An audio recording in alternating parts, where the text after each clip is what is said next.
visite au professeur Wiseman, il était sûr de ne pas s'ennuyer parce qu'elle ne faisait jamais la même chose. Cette fois, elle préparait le lancement d'une navette dans l'espace. Et c'était l'homme au chapeau jaune qui allait être aux commandes. Alors, comment vous sentez-vous à quelques heures du départ pour l'espace? En pleine forme.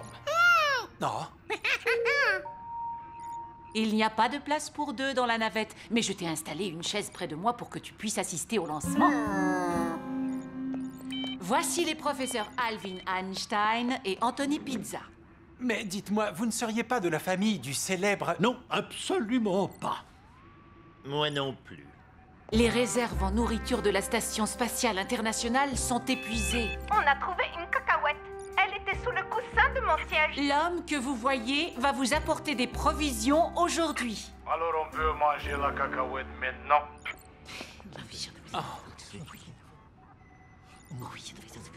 Oui, vous pouvez la manger maintenant. Et voici la navette entièrement conçue par le professeur Wiseman. Votre mission consiste à larguer le chargement de nourriture au bon moment. Une fois largué, il s'arrimera automatiquement à la station spatiale. Pouvons-nous compter sur vous? Tout à fait.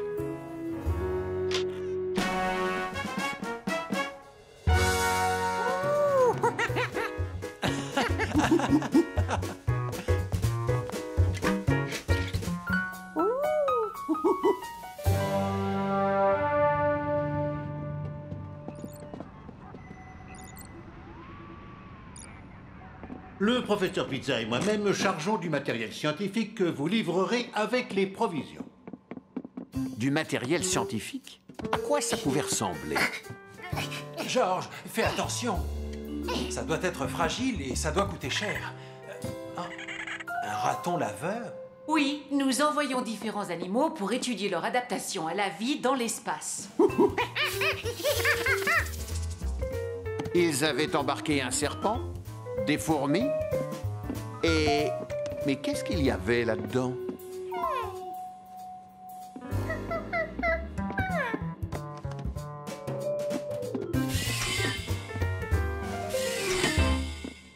Montrons-lui le plus important.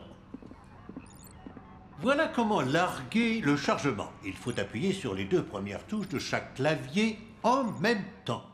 Quoi? Sur les 4 claviers en même temps? Oui, au moment précis où la navette passera à côté de la station spatiale.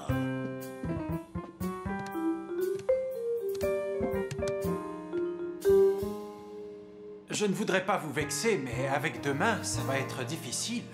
Ah, il n'y a que le professeur Pizza pour avoir des idées pareilles. Ah, attendez, le raton laveur, c'était mon idée, mais les 4 claviers, c'était la vôtre. Ah oui, et puis quoi encore? Parfaitement, il suffit de vérifier, Je d'ailleurs. me souviens très bien du jour où vous m'avez parlé de 4 claviers.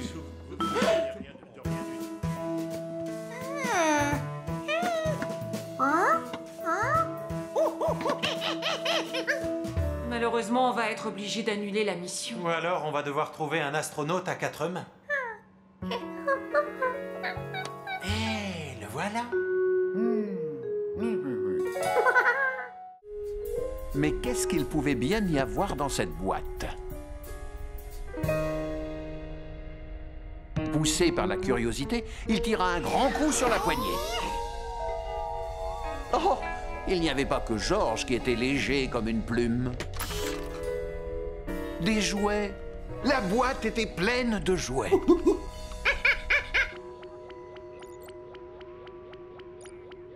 Pauvre Georges. Le voilà tout seul et coupé du monde. J'espère qu'il n'a pas trop peur.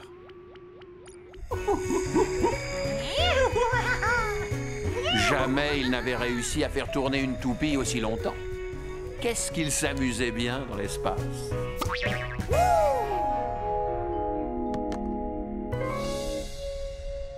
Mais il s'amuserait encore plus s'il n'était pas tout seul. Ah, la liaison va bientôt être rétablie. Que s'est-il passé? Où est Georges? Georges, remets tout à sa place, s'il te plaît. Il faut qu'il fasse vite parce qu'il va bientôt arriver près de la station spatiale. Heureusement qu'il n'a pas libéré les fourmis.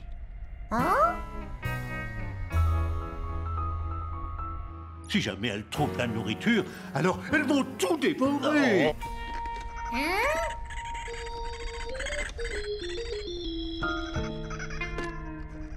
Il ne reste plus que 25 secondes avant le largage du chargement.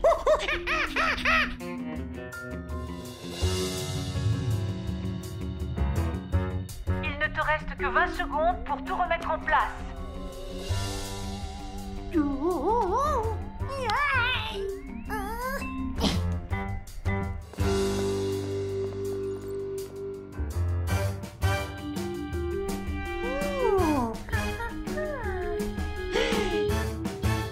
Mais Georges n'était pas prêt.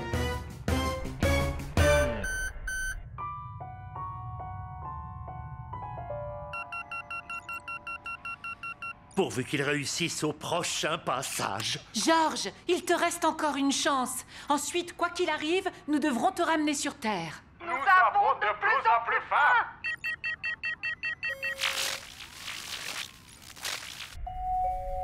C'est difficile à croire, mais ranger sa chambre est un bon entraînement pour ce genre de mission spatiale.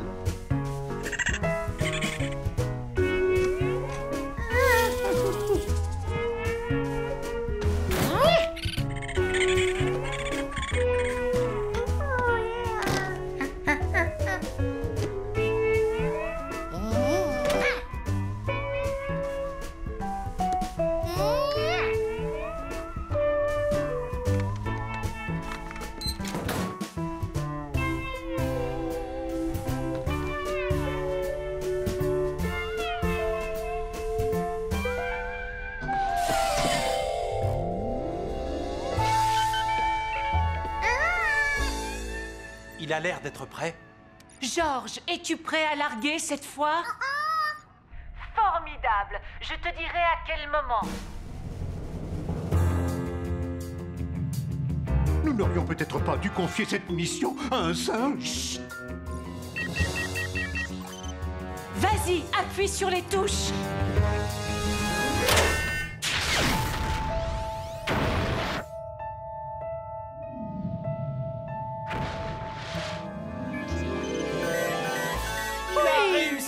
Bien joué, Georges. Merci beaucoup. Pour que nous puissions te ramener sur Terre, tire sur le levier qui allume les réacteurs. Georges, fais ce que je te dis avant qu'il ne soit trop tard.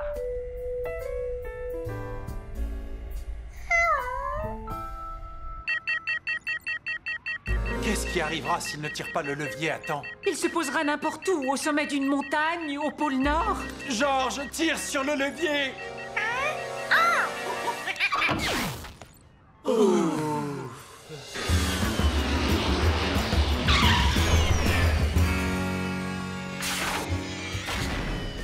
Mission accomplie. Georges venait de prouver qu'on pouvait faire confiance à un petit singe. Il pouvait s'occuper de tout, même des plus petits détails.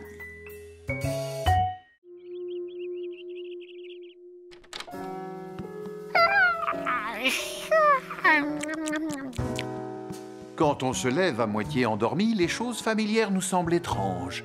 Tu vas te chercher un verre d'eau?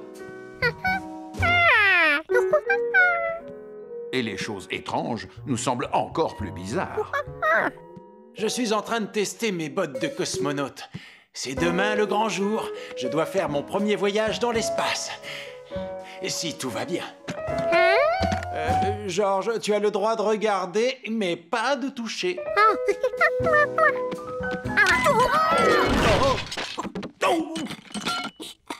On ne sait jamais.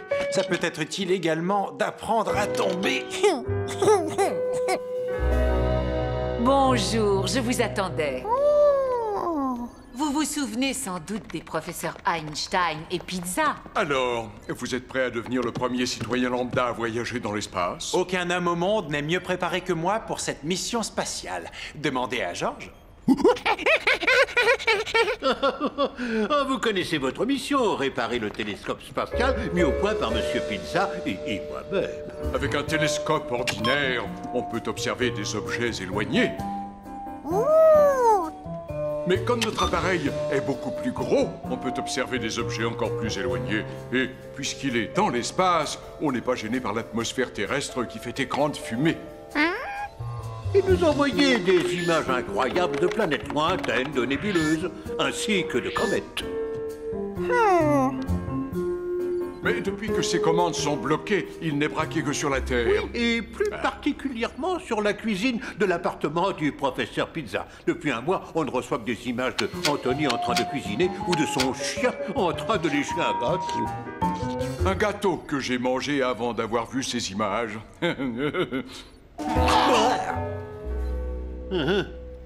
Et pour réparer le télescope, vous devrez remplacer 4 piles de forme cubique. Laisse-moi t'aider, Georges. Vous devrez aussi remplacer 3 gyroscopes de forme cylindrique. Les gyroscopes permettent d'orienter le télescope.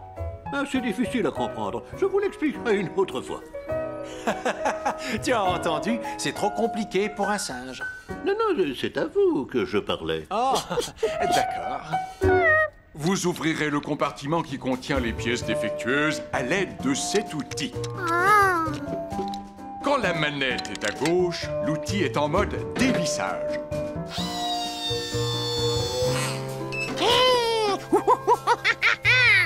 Pour visser l'écrou, on pousse la manette vers la droite et ça tourne dans l'autre sens.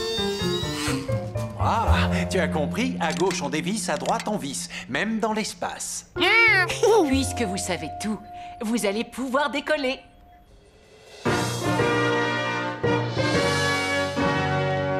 Pour ma sortie dans l'espace, je n'aurai qu'à ouvrir la porte et la refermer derrière moi comme sur Terre? Non, vous n'aurez rien à faire. Cette porte a été conçue pour se refermer et se verrouiller automatiquement après votre sortie. Attendez, et comment je vais pouvoir rentrer? Vous avez oublié la poignée? Je sais, il y a un bouton caché quelque part. Non.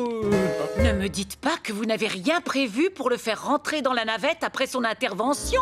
Le verrouillage automatique de la porte était une idée de Pizza. Non, la fermeture automatique était une idée de moi. C'est toi qui as suggéré de verrouiller la porte. Oh, il n'y a plus qu'à annuler la mission. Désolé. Non, s'il vous plaît, je ne sais pas, moi, quelqu'un pourrait m'accompagner et ouvrir la porte de l'intérieur. Il n'y a pas de place pour un deuxième homme.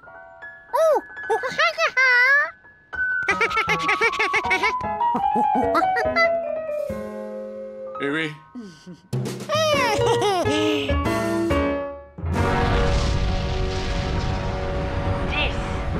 9, 8, 7, 6, 5, 4, 3, 2, 1, mise à feu.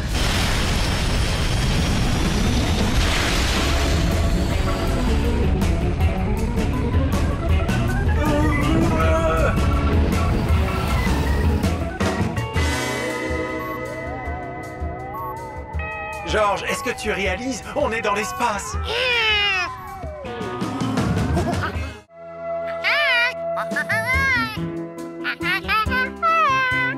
Oui, je sais. Mon travail consiste à appuyer sur ce bouton pour que tu puisses rentrer.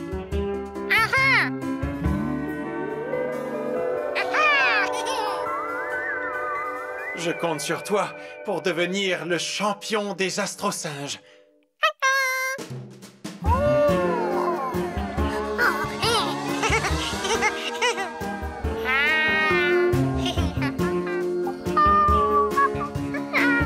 Georges n'était pas prêt d'oublier sa promenade dans l'espace.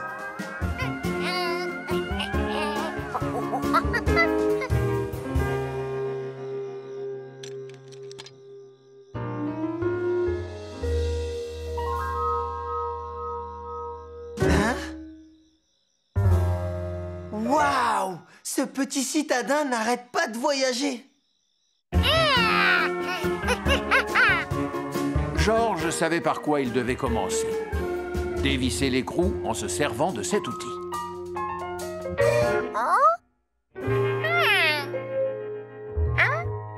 Pourquoi ça ne marchait pas? Pourtant, il connaissait le mode d'emploi. À gauche, on dévisse. À droite, on visse.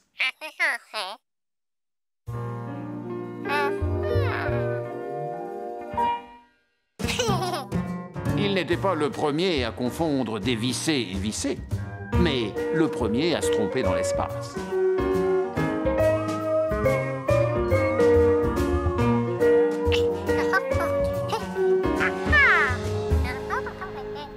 Au fait, est-ce que je vous ai signalé que dans 2 minutes, il sera à court d'oxygène? Et c'est maintenant que vous le dites? Georges, tu dois accomplir ta mission sans tarder. Hein? Je veux dire, termine et retourne dans la navette le plus vite possible.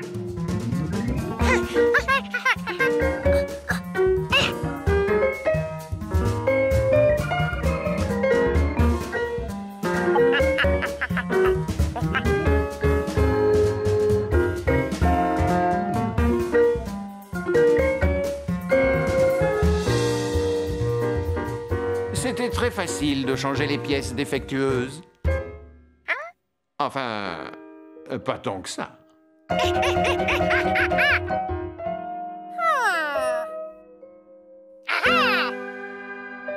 Peut-être fallait-il placer les nouvelles pièces à l'endroit exact où se trouvaient les anciennes.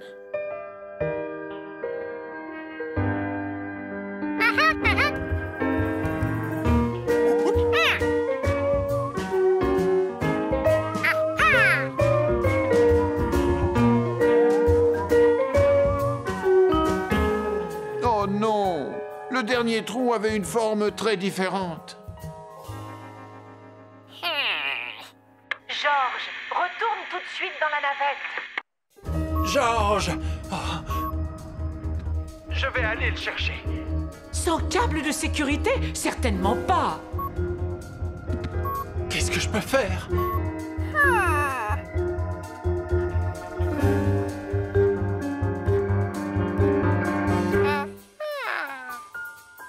Finalement, il n'avait pas une forme différente du tout.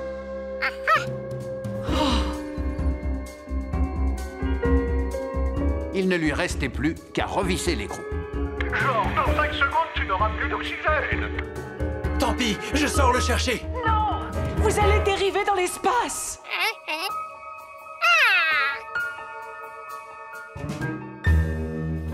Ah!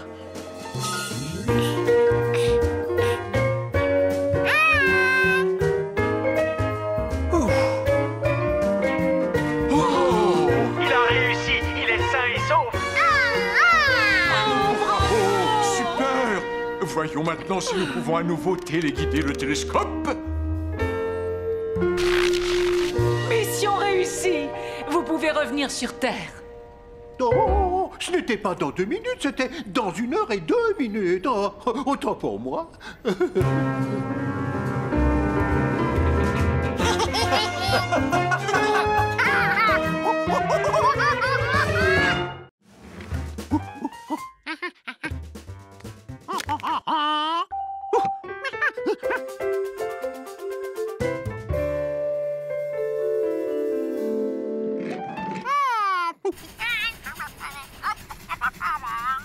Pardon? Est-ce que vous pouvez répéter? Qu'est-ce qu'il a dit? Numéro 7, numéro 8, vous avez compris? Mais pas du tout. Mais je lui fais confiance.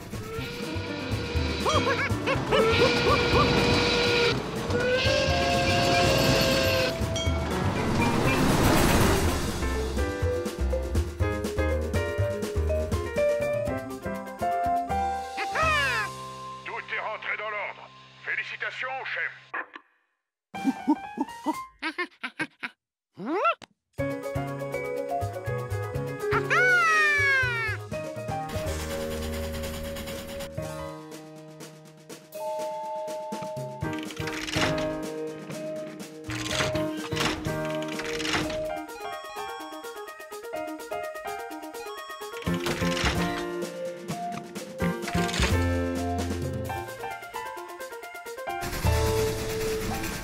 Chef, est-ce que vous me recevez? Chef, c'est à nouveau la pagaille.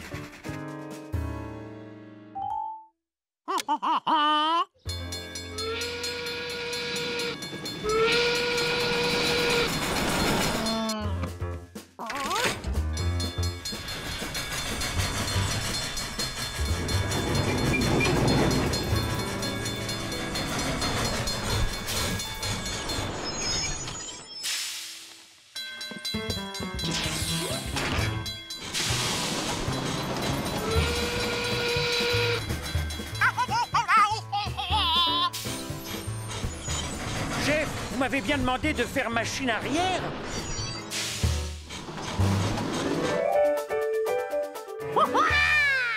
C'était encore plus facile que les trains électriques, surtout pour un petit malin comme George.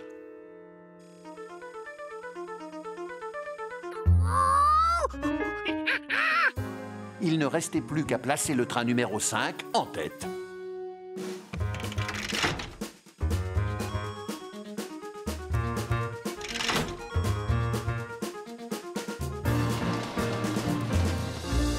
Bravo, George! Beau travail! Le train numéro 5 roulait en première position, suivi par les 8, 7, 9 et 6.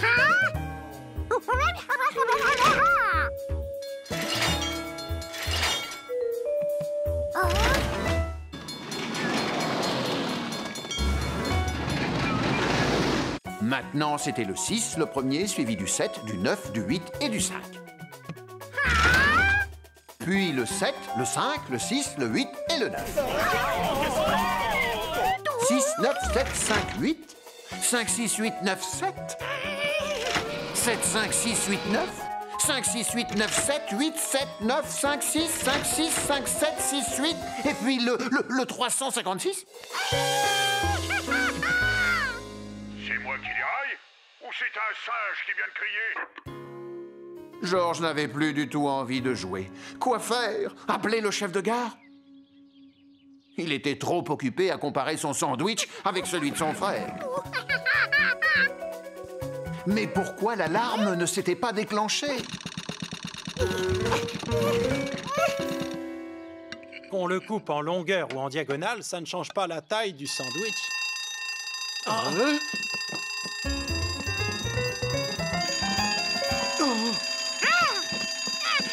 Merci de m'avoir remplacé, mais maintenant je dois reprendre les commandes.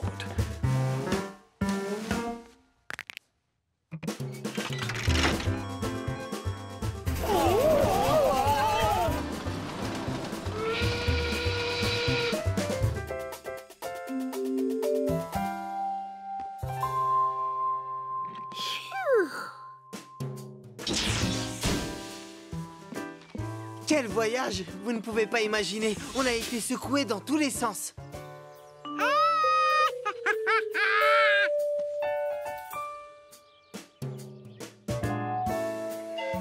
George voulait toujours devenir chef de gare, mais seulement chez lui, où il pouvait manger un sandwich entier sans avoir à le partager. Le couper en deux, ça n'apportait que des ennuis.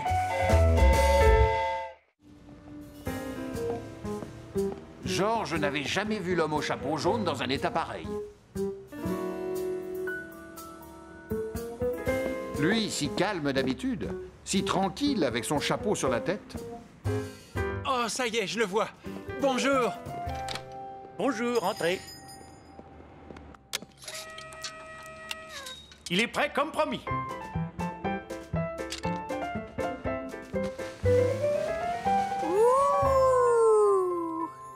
Ah, ça valait vraiment la peine de s'en passer pendant 3 longues journées. Oh non, j'aime autant le tenir moi-même, George. Vous ne le portez pas tout de suite? Oh non, je veux le garder impeccable pour ce soir. Nous devons aller au planétarium pour l'inauguration du dôme.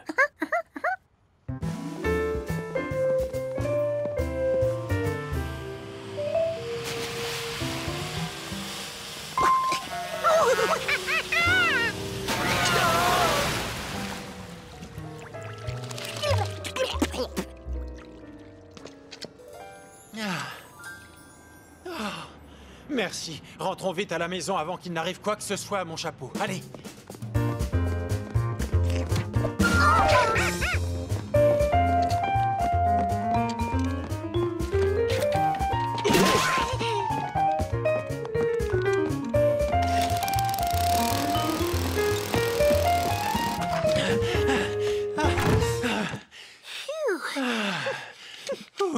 Sauvé.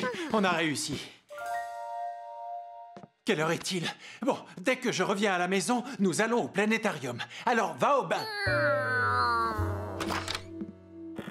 Il y aura plein de photographes ce soir. Je veux que tu sois beau pour l'occasion. Georges allait prendre son bain, puisqu'il le fallait.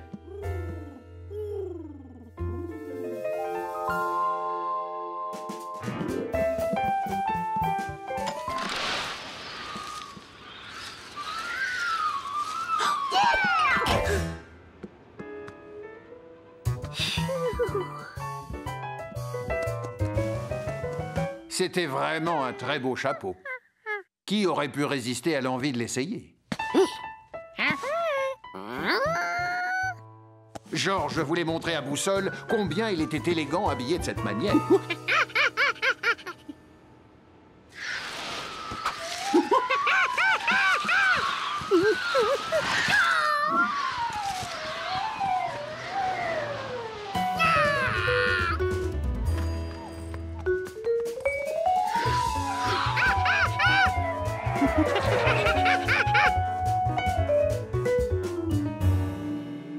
Georges avait bien vu le chapeau s'envoler par là. Où était-il passé?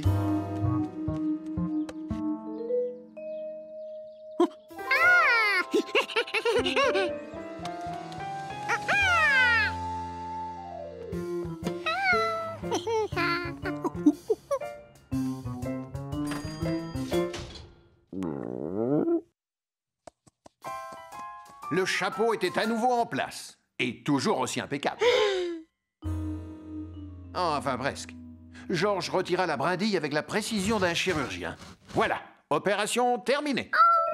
Oh non, pas tout à fait terminée. Il restait un fil qui dépassait. Le problème allait vite être réglé. Peut-être fallait-il tirer plus fort. Ou peut-être qu'il suffisait de le couper.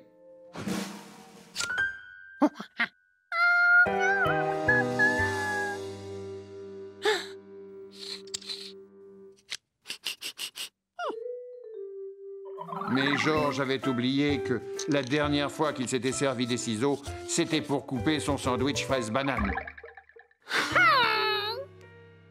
Et maintenant, il fallait s'occuper de cette tâche.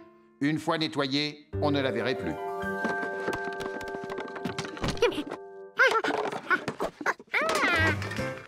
Ah, la brosse magique qui réussit à faire briller le grill même quand il est très sale.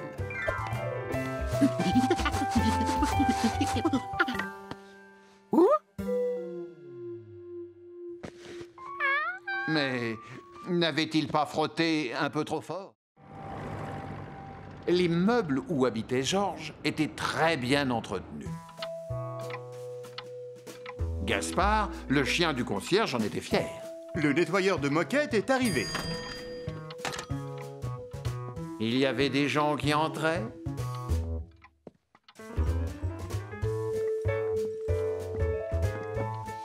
D'autres qui sortaient.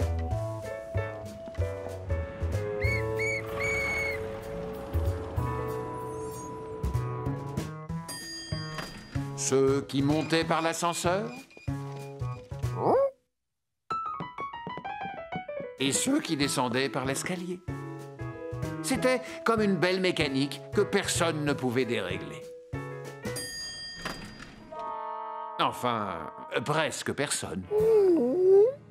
On ne peut pas remonter dans notre appartement avant que la moquette ne soit sèche. Alors reste assis dans le hall pendant que je sors faire les courses, d'accord? Et sois sage. Oh, et si tu as faim, mange cette pomme. Je n'en ai pas pour longtemps. Taxi, taxi!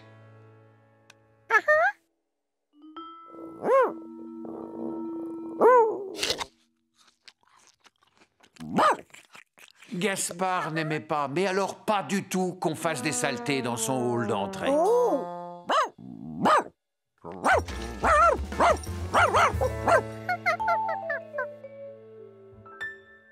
Georges avait compris qu'il devait aller manger ailleurs s'il ne voulait pas avoir d'ennui. Que pouvait-il y avoir derrière cette porte?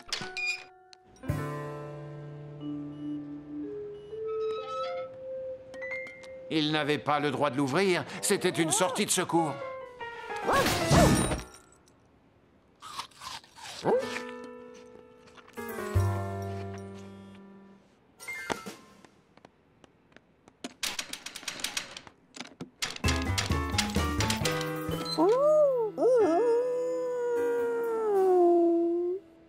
Et maintenant, comment allait-il pouvoir rentrer?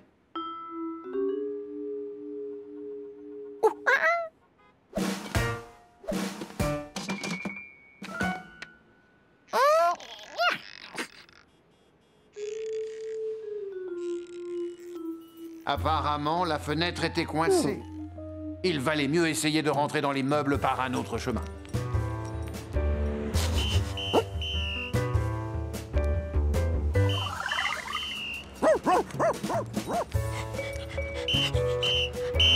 Avancez, avancez, plus vite que ça. Enfin, Gaspard était sûr d'une chose. Pour retourner chez lui, il devait aller à droite. Non, à gauche.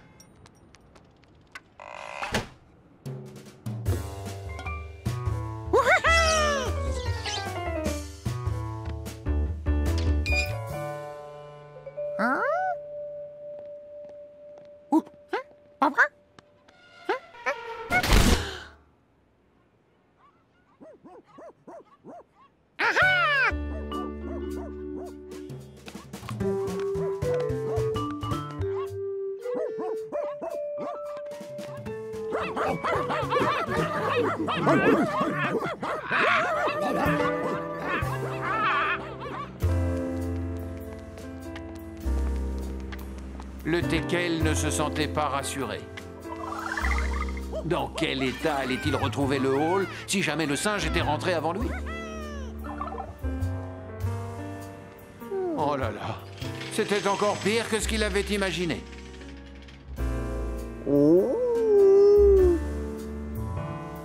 Mais pourquoi Gaspard ne reconnaissait-il pas sa rue? Ça voulait dire qu'il s'était perdu, alors.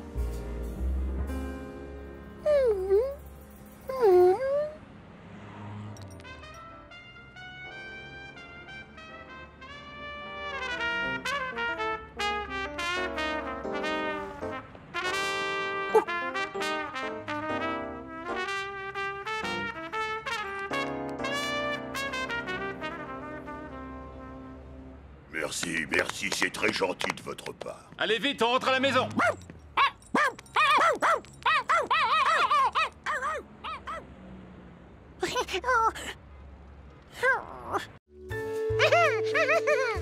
Ah, la ferme de Monsieur et Madame Renkins. La rivière les avait ramenés au point de départ. Ils étaient sauvés. Oui, mais comment s'arrêter? En s'agrippant à la branche.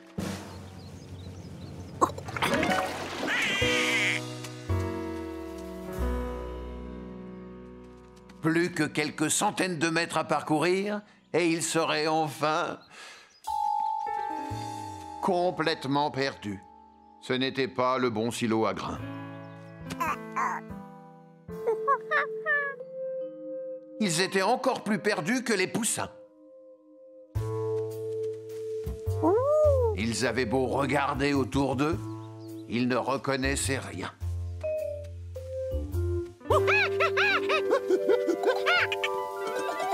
Sauf le rocher en forme de canard. Enfin un point de repère. Georges dessina une carte pour essayer de s'y retrouver. Ils étaient passés à côté du rocher en forme de canard. Et juste avant, près des arbres en croix. Et du bateau. Et ils étaient partis du silo de la ferme des Renkins. Et c'est justement derrière le silo que le soleil se couche. Enfin, ils se sentaient moins perdus. Vite, au rocher! Mais de près, il ne ressemblait plus vraiment à un canard.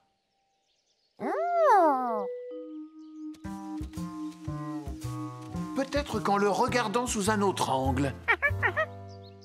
Oui, c'était bien le rocher près duquel ils étaient passés.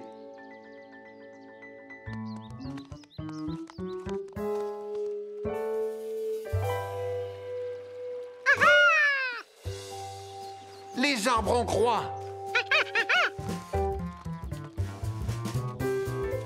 Ils avaient trouvé le point de repère suivant.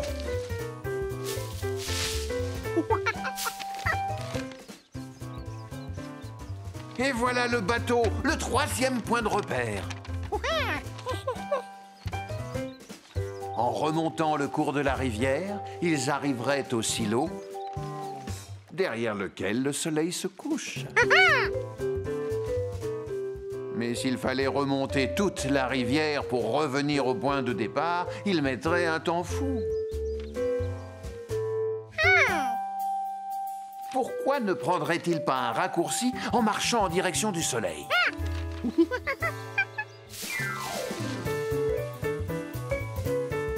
Bon, d'accord, il n'avait peut-être pas choisi le chemin le plus facile.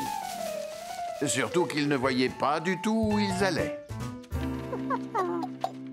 Comment marcher en direction du soleil quand il est caché par les herbes? Heureusement que George était malin.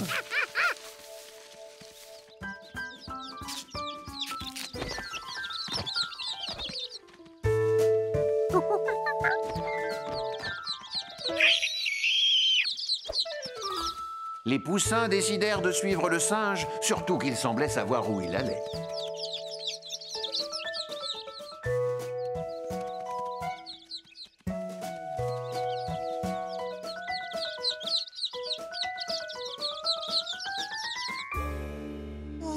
On les retrouvera jamais avant qu'il ne fasse nuit. George! Je t'avais pourtant demandé de rester près de la rivière. Oh, tu les as retrouvés. Je ne sais pas comment te remercier.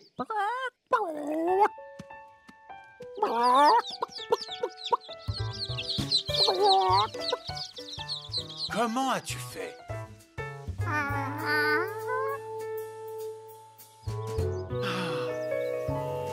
Après une journée où on s'est perdu en pleine campagne, il n'y a rien de plus reposant que de revenir en ville. Tu as vu un radeau sur la rivière? C'est Billy qui l'a construit. On a prévu de faire une belle promenade au fil de l'eau dimanche prochain. Ça va être chouette, non?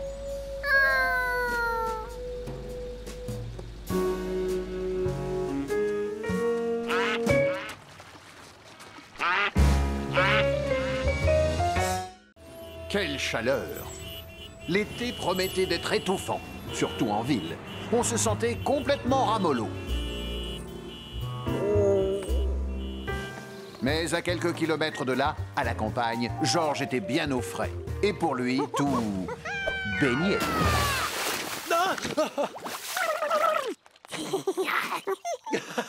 Tu oses appeler ça une bombe? Attention devant, ça va éclabousser!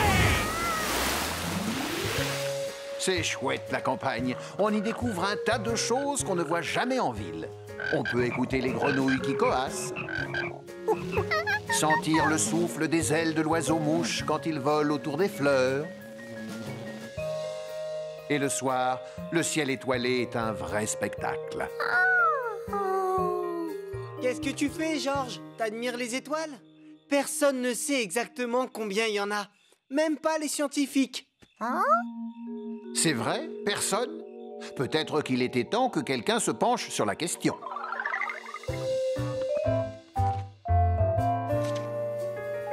Je parie que les scientifiques seraient drôlement contents de connaître le nombre d'étoiles qui existent dans le ciel, se dit George. Je vais les compter. Règle numéro 1 pour compteur d'étoiles. Suivre ses comptes. George marque un trait sur son bloc pour chaque étoile identifiée.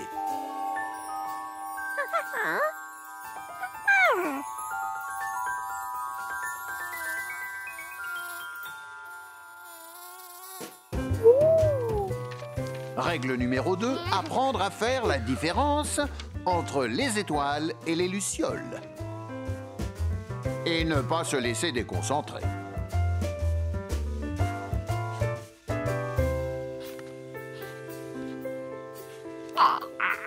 Règle numéro 3. Les 2 premières règles ne marchent plus si on ne garde pas les yeux grands ouverts.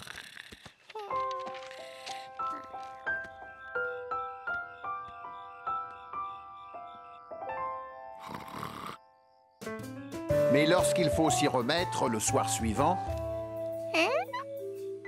on ne sait plus quelles étoiles ont été comptées la veille. Résultat, tous les petits bâtons comptent pour du beurre. Et il faut tout recommencer. Il reste une seule solution. Essayez de vite les compter avant de s'endormir. Comme ça. 1, 2, 3, 4, 5. 1, 2, 3, 4, 5. 1, 2, 3, 4, 5. 1, 2, 3, 4, 5. 1, 2...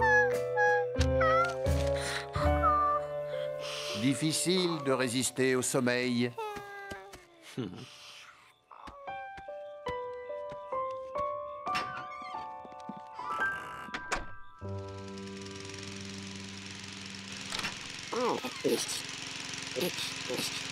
Bonjour les amis. Bonjour Billy. George s'est couché tard pour compter les étoiles. Dommage que tu ne puisses pas les compter dans la journée. Elles sont pourtant toujours là. Mais on ne les voit pas à cause du soleil. Il y a trop de lumière. Bizarre, cette histoire de soleil qui éclairait trop. Où allaient les étoiles quand il faisait jour? Peut-être qu'elles dormaient? Ou peut-être que le soleil les soufflait comme des bougies? À moins que ce soit quelqu'un qui se chargeait de les éteindre grâce à un petit cordon accroché à la lune. Mystère et boule de gomme. En tout cas, impossible de les compter en plein jour. Il fallait attendre la nuit. Il devait bien y avoir un moyen pour compter les étoiles sans s'endormir. En se creusant la tête, George devait le trouver.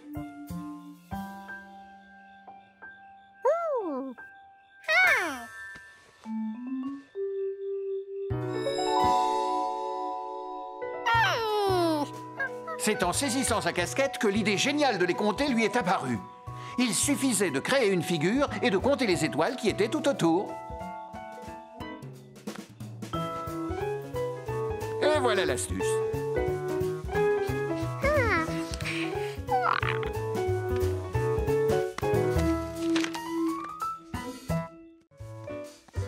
Attendez, vous n'êtes pas le docteur Gezoud, mais est-ce que vous êtes seulement médecin?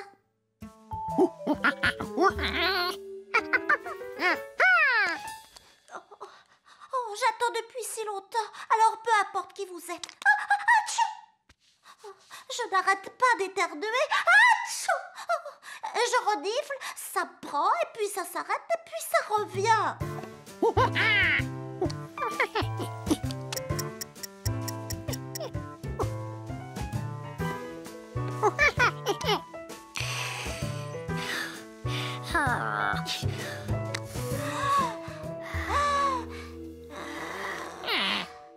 Il entendait mal à cause du gilet. Il n'y avait qu'une solution.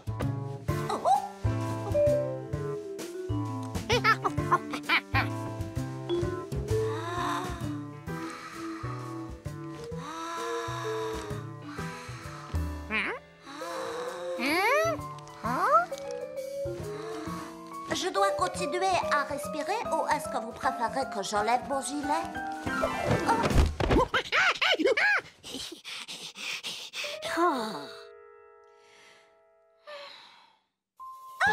Je suis guérie. Vous êtes un petit singe génial. Merci, docteur, merci. Atchou! Mais je ne suis pas guérie du tout. Atchou! J'ai compris, je suis allergique à ce gilet. Vous êtes le meilleur docteur que j'ai jamais rencontré. Je vais parler de vous autour de moi. Et voilà, George venait de soigner son premier patient, quand tout à coup, il entendit encore ce drôle de bruit.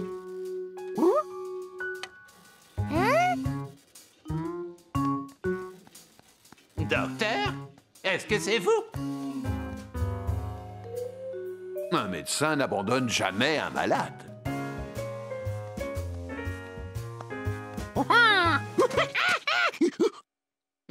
Mais tu es un singe. Ah, mais c'est mon bras qu'il faut soigner, pas ma gorge, enfin. Non, je vais attendre le docteur Gezoud. Toi, tu n'es qu'un singe. Ah, tu l'as entendu aussi, toi, ce bruit mystérieux. Qu'est-ce que ça peut être? Chut.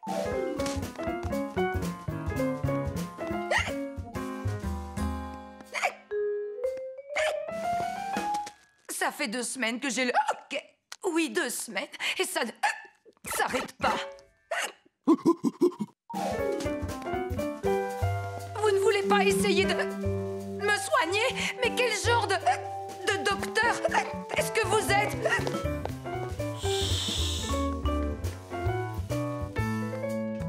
Tenez, le voilà. C'est lui, tout à l'heure, qui a voulu que je fasse... Ce petit singe est un docteur de génie. Il a découvert que j'étais allergique. Oh. Georges, qui est-ce qui t'a permis de jouer au docteur? Chut.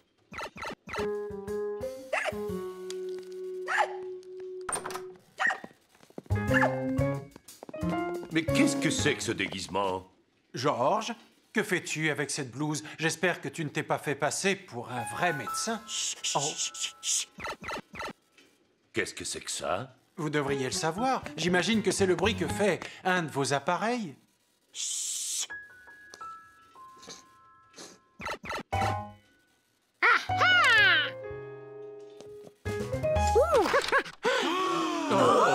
Docteur Gesund. Oh, oh, bonjour. Je suis venu ici pendant ma pause pour faire une petite partie, mais je n'ai pas vraiment vu le temps passer.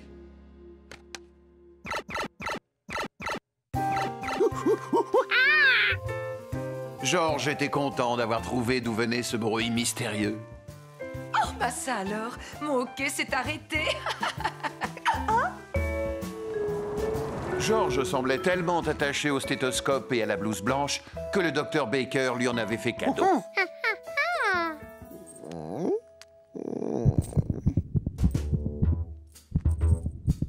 Gaspard aimait beaucoup rester dans le calme. Mais si Georges s'amusait à devenir médecin, il pouvait dire adieu à sa tranquillité.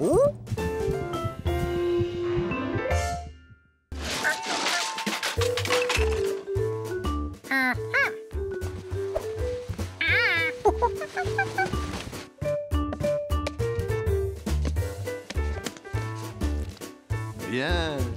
Oups.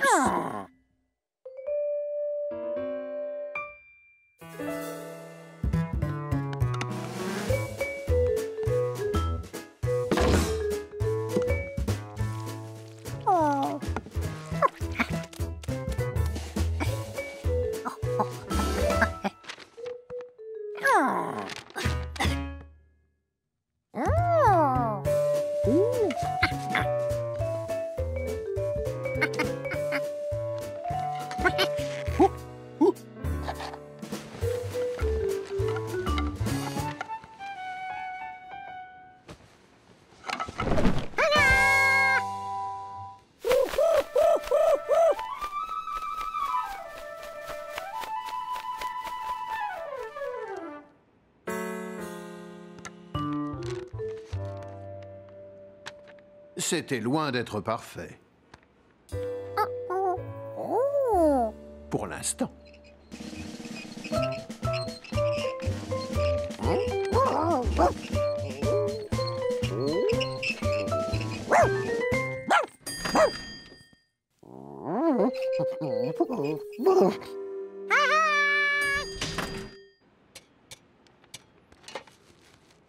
L'œuvre de Georges avait tout d'un arbre.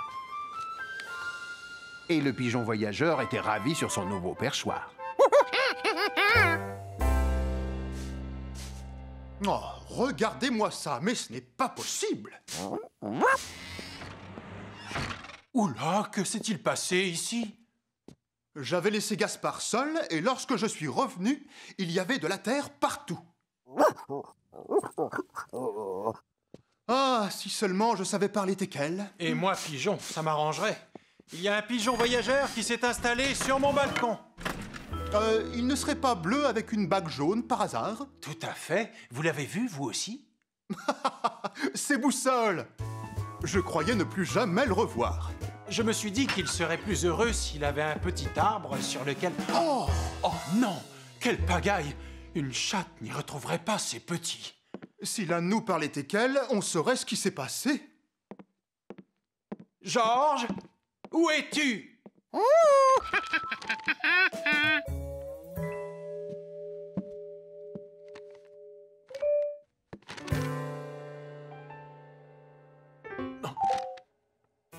Qu'est-ce que c'est? Un arbre? Georges ne s'était jamais senti aussi fier. Maintenant que l'oiseau avait le perchoir de ses rêves, il pouvait rester ici. Boussole, je suis content de te revoir. Oui, à vrai dire, c'est un pigeon pas très voyageur. Son sens de l'orientation est très approximatif. Georges, le concierge est l'ami de ce pigeon. Il va le ramener chez lui. Dans sa vraie maison.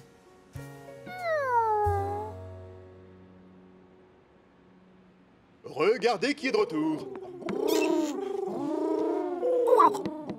Tu vois, c'est ici qu'il habite.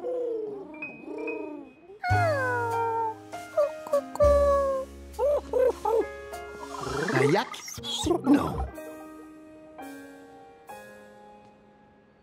Avec cette plante, tu dessineras mieux les oiseaux qui viendront s'y poser. C'est très joli ce que tu as fait, mais à mon avis, ils vont préférer les vraies branches.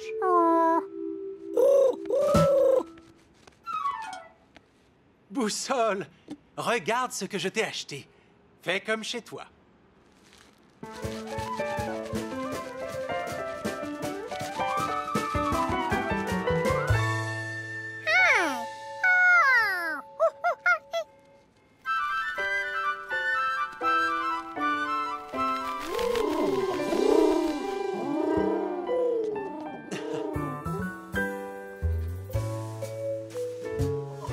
Tout heureux de retrouver son perchoir, Boussole ne savait toujours pas à quelle espèce d'animal il avait affaire. Mais une chose était sûre, Georges s'y connaissait en perchoir.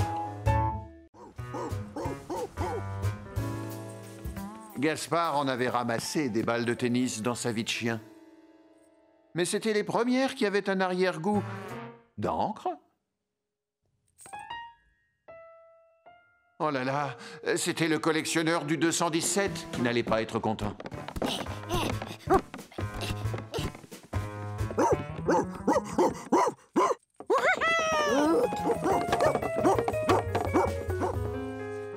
Comment expliquer à un singe que tous ses paquets n'étaient pas à lui? Gaspard ne le savait pas. Mais il savait renvoyer la balle, ou plutôt le palais.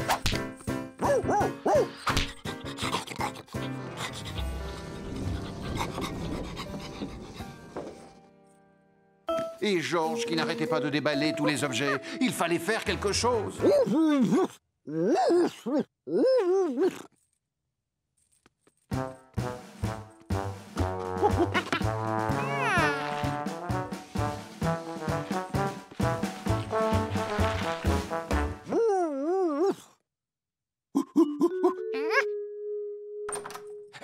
Attends une minute, s'il te plaît. Il y a un singe et un teckel à ma porte. Quoi? Ces livreurs ne font attention à rien. Si jamais les autres paquets sont dans le même état, j'irai me plaindre à leur patron. Georges comprit que les paquets appartenaient à ce monsieur et que le livreur les lui avait donnés tous bien emballés. Je vais descendre examiner les paquets dès que j'aurai fini de téléphoner. Ils avaient intérêt à tout ranger, et vite. Il suffisait de remettre les balles, les boules et les ballons dans leur boîte. Ce n'était pas compliqué.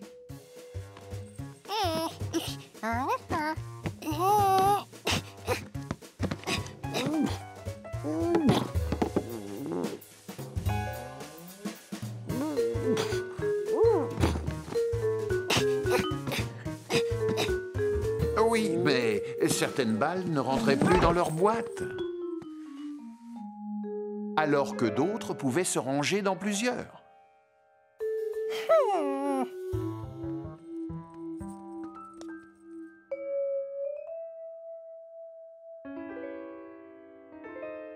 En fait, il y avait une boîte pour chaque type de balle en fonction de sa taille. Quand on avait compris le truc, c'était plus facile, et surtout pour un singe.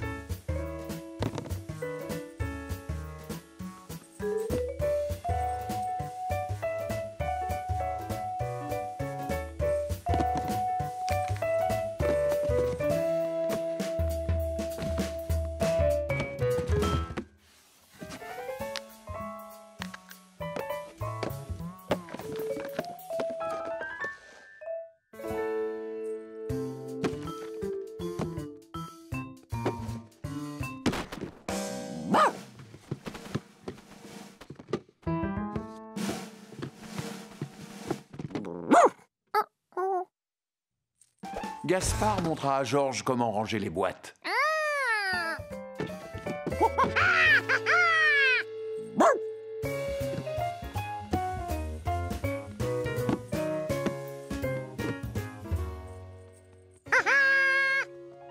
Et voilà!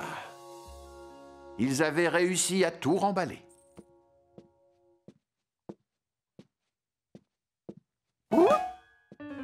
Ou presque.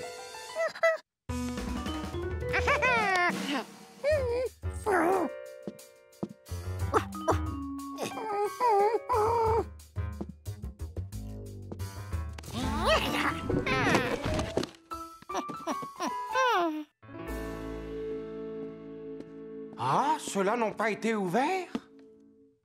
Même la boule de bowling dédicacée par le triple champion du monde. Oh. C'est moi. Vous avez reçu votre commande? Comme vous le voyez.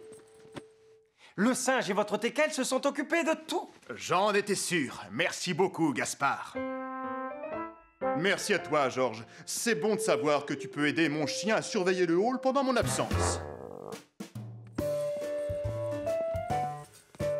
Au fait, c'est bien demain matin que les bonbonnes d'eau doivent être livrées.